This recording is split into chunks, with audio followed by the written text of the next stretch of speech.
يقوم بزيارة أخوة وعمل إلى المغرب ابتداء من يوم غد الأربعاء إلى يوم الجمعة.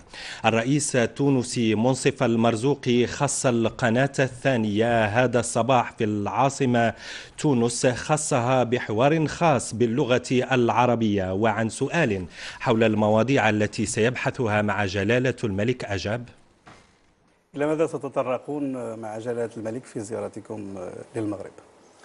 دي صورة في ذهني، هي صورة جد الملك اللي هو المغفور له محمد الخامس عندما استقبل والدي في 56. الصورة هذه موجودة عندي، وبالتالي يعني من مفارقات الدهر أن الحفيد سيستقبل الابن، وهي يعني صورة ستكون جميلة جدا، بحيث فعلا ثم هناك هذا البعد العاطفي. إذن هذه العلاقة العاطفية التي بنيت على مر التاريخ بين الشعبين، وهذا البعد العاطفي سيكون حاضرا بقوة، لكن البعد أيضا السياسي سيكون حاضر بقوة، باعتبار أنه واضح أنه بلدان المغرب يعني الجزائر الشقيقة، موريتانيا، ليبيا، تونس والمغرب يعني زي أصابع اليد الواحدة. يعني احنا خمسة دول زي اليد فيها 5 أصابع يعني، وهالأصابع اليد لا تستطيع أن تشتغل إلا بأصابعها ال5، وكل أصبع بحاجة إلى الأصبع الآخر. وبالتالي فإن